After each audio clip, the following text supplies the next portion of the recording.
У нас в гостях Мел Роджерс, глава Британо-Белорусской палаты, бизнесмен, у которого есть бизнес и в Великобритании, и в Беларуси, поэтому мы сейчас можем услышать сравнение. So, hi, Mel. Good afternoon. I'm very pleased to welcome you here within our conference. And we will talk now a little bit about what do you do here in Belarus and about business in Great Britain. So please tell us a little bit about what do you do within British Belarusian Chamber of Commerce. Okay, good afternoon. I know the British ambassador spoke in 3 different languages. I can speak in English. Говорит на I 3 can say разных from языках, Hangda. но я буду говорить на английском. Я могу еще также говорить на уэльском, но для вас будет немножко сложно, поэтому я буду говорить на английском. Белорусско-британская торговая палата была создана примерно 18 лет назад для того, чтобы работать с белорусскими компаниями, которые хотят экспортировать товары на территорию Великобритании, а также для того, чтобы предоставить британским компаниям, британским инвесторам более свободный и легкий доступ на белорусский рынок. А также для того, потому что на самом деле довольно сложно найти людей, которые хотят инвестировать, и найти людей, которые хотят продавать. Например, 2 недели назад 2 британских инвестора пришли в Беларусь для того, чтобы начать 2 бизнеса в сфере здравоохранения. По сути, у нас второй по развитости рынок в европейских странах и один из самых развитых в странах G7. Именно поэтому Белорусская торговая палата заинтересована в том, чтобы белорусы продавали свои товары на территории Великобритании, и также в том, чтобы британские инвесторы приходили в Беларусь. Не могли бы вы нам просто рассказать, сколько она уже существует, эта палата? Британско-белорусская торговая палата была установлена в Великобритании 5 лет назад, и мы перешли в Минск в августе, примерно 15-16 месяцев назад. Вот мы здесь говорили про паб Mountain Hops. Если вы придете сюда в 5-6 часов вечера в понедельник. That wasn't left with much enthusiasm. I'll say it again. Anybody can buy me a drink.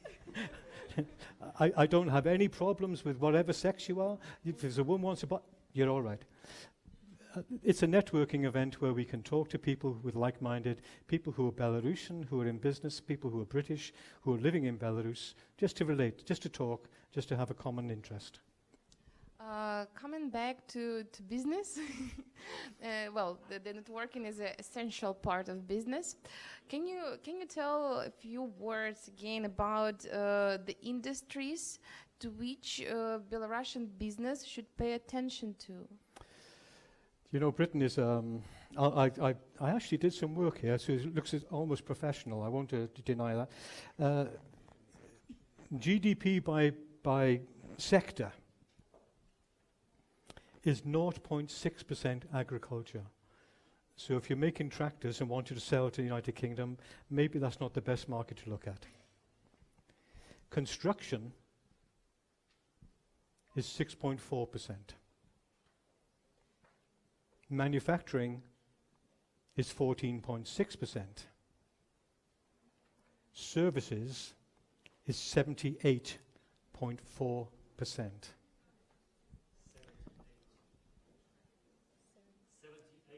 78.4%, which is a large percentage. But even though you're talking about 6.4% in construction, it's still a large number. Because in the United Kingdom, the amount of people who export into the United Kingdom is quite a large number. So 6.4% of around $2 trillion is still a big number. Maybe you can specify which services are the major ones. You know, services in the United Kingdom, predominantly in the City of London, they may be financial services, they may be insurance services, and consultants. Britain is very strong at consulting, whether you're consulting in construction, whether you're consulting in medical, whether you're consulting in any environment. Britain has an enviable reputation of supplying consultants anywhere in the world. My own business was in steel fabrications. We found no problem finding people who could do steel calculations for America, for China, for Middle East, and be very competent in doing it. So the service industry is driving Britain, but service industry not only drives as far as those elements, lawyers, etc., it also supplies people who serve it in retail environments and things of that nature. So service is more than just professional services. Well, it means that Britain exports services. So Belarusian companies that provide different kind of services are not going to be very competitive on British market. But what are the segments of UK market where Belarusian companies can be competitive? Well, I'm going to argue with you here, because I think Belarus can be successful no matter where it goes. You've just got to want to do it. You've got to have the passion to do it, the energy to do it, and the ability to say, I can do it. It doesn't matter. You see, if you're looking at services in the United Kingdom, for me, structural engineering company would provide me with £20,000 worth of structural engineering, and it will be drawn in India. It'll be calculated in Czech Republic. You can compete. There's no reason why you can't compete in every field which is in the United Kingdom. Sure, there are some industries which are easier, but no matter what field you're in, you can be there. Britain is the 8th easiest country in the world to access and to sell into. The 8th easiest. No matter what you're selling, we say, yeah, come on, let's have a look at it. Now, don't say we're going to do business with you, but let's have a look at it. The 8th easiest. That's not my figures, that's the World Bank. So no matter what you're doing. But if you want ease, construction equipment. There are companies I've been to in Belarus who make products for the construction industry. They are excellent. They are better than what is being produced in the United Kingdom. They can be sold either very economically or very profitably in the United Kingdom. Good companies producing excellent quality, but what you have to do is provide good service. You have to keep relating to people. You have to keep giving service 110%. But construction equipment is very good. Mel, can you give some tips for Belarusian small and medium business, how they can use these opportunities? Okay. I think it's a guy called Napoleon. I didn't remember him, but I can see if Victor probably knows him. He said that Britain was a land of shopkeepers. He didn't mean that we were all selling goods in the corner of the shop. What he was saying is that it's a country of small businesses. And we are a country of small businesses. Small, medium enterprises in Belarus have got no inferiority of dealing with people in Britain. You should and can talk to them. You have products which can be sold. It's not difficult. Sometimes people think it's difficult. It's not. You just have to want to do it. What was the question? The tips that you can give to Belarusian enterprises? Look, talk to people. You can go on the web page and go in there, importexport.gov.uk, and it will tell you everything you need to know about any importation taxes or any goods which are not acceptable or any products which would say, okay, we're not too keen to import because the importation tax is high. But we are importing products from China, 9%. We're importing products from USA, 6.4%. Why not from Belarus?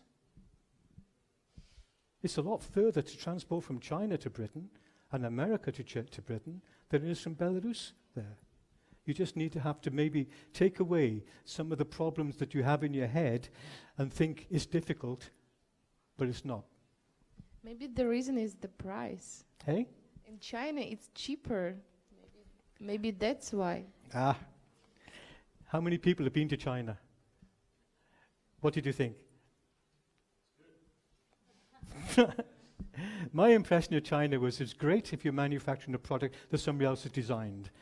Other companies, not quite so good. Products, not very good quality. Unfortunately, I found a lot of people in China were quite lazy. I don't know if you found that as well. Belarus has got every opportunity. You're closer than China. Your labor rates are comparable with China. Come on. We want to buy from you. Maybe there is nothing to say. Just come and work. Listen, it's never easy. My company made staircases, and we were a small village about 12 kilometers from the city of Cardiff. Many of my people working was let's look at this. And then we said, we go to work in London. Wow, we're going to work in London. And then you say, okay, now we got some work in Dublin. Dublin, that's overseas. Yeah, we go to... Then the next thing, we got work in Germany. Germany, that's abroad. Yeah, okay. We ended up being the preferred supplier for Bill Gates' home, for Paul Allen's home, and a guy called Larson, Chris Larson, who was the fourth or fifth guy into Microsoft, to build staircases for their home.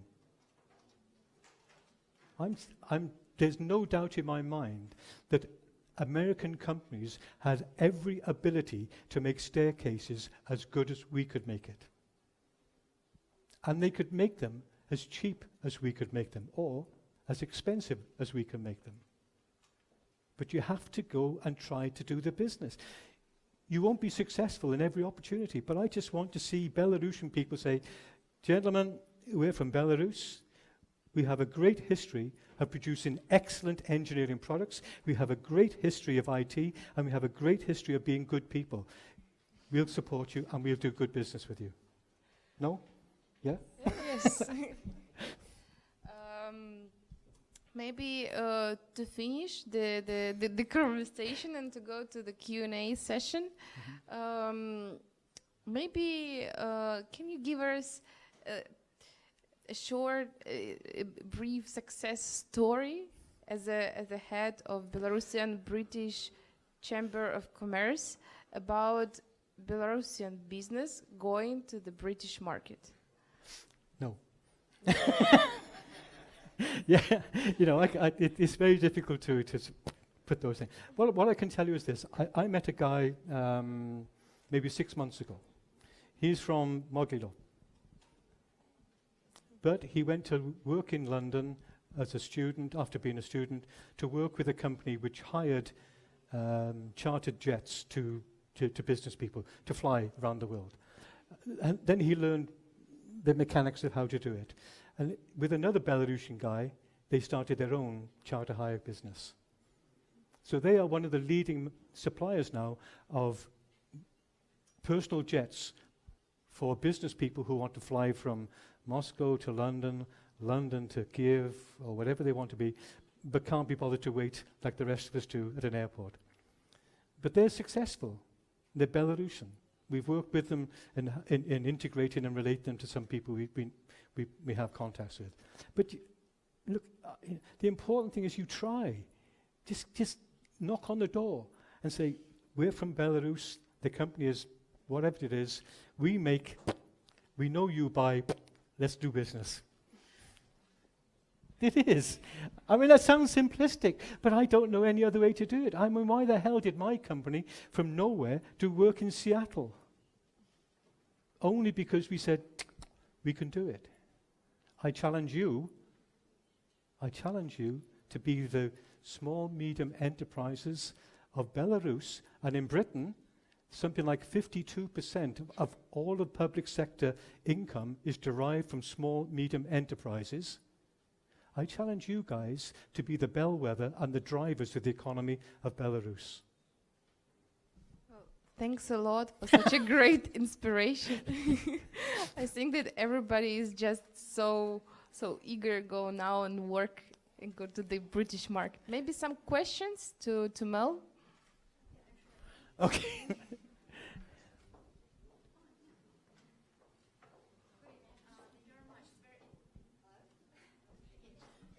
very inspirational speech, very intelligent.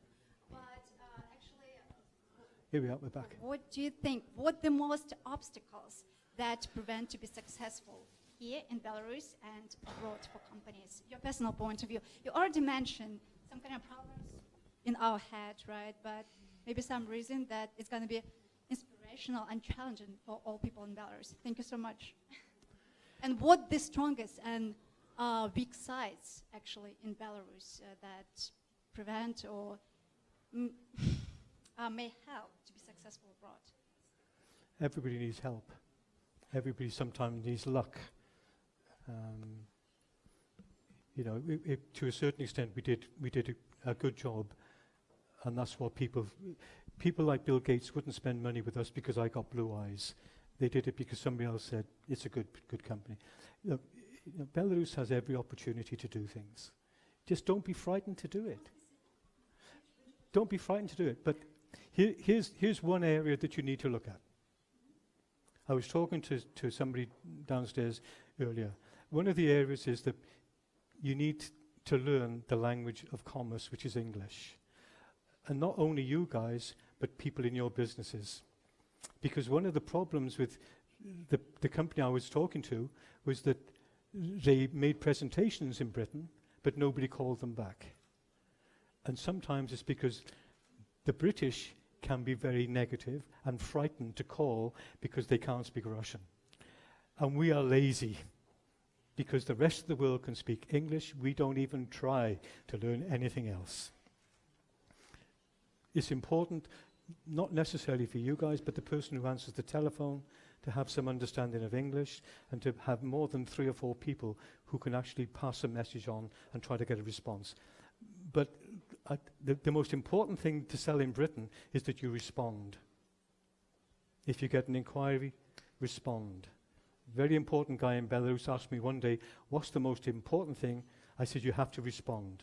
He said, great, send me an email tomorrow. I did. I'm still waiting for a reply. And that's serious. That's 7 months ago. Then I saw him a couple of months ago. He said, I've been very busy. I said, it takes 2 minutes to answer an email. You have to keep communicating with people. And sometimes you have to say thank you, even if you didn't get the business. You have to say, listen, thank you for the opportunity. I hope it's okay. If there's anything more, I'll talk you out.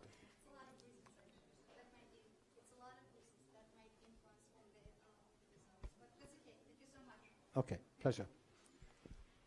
Okay, maybe one more question, if there is one. No, good. So we can continue our discussion later in Molten Hops. We wait for everybody there at 7. So thank you, Mel, for coming and for sharing your opinion. And if you do want to export and you want advice, come and talk to us. It's free. We don't charge at the British Belarus Chamber of Commerce just for somebody to say, go in this direction or go in this direction. But you have to build relationships. Thank you. Спасибо большое.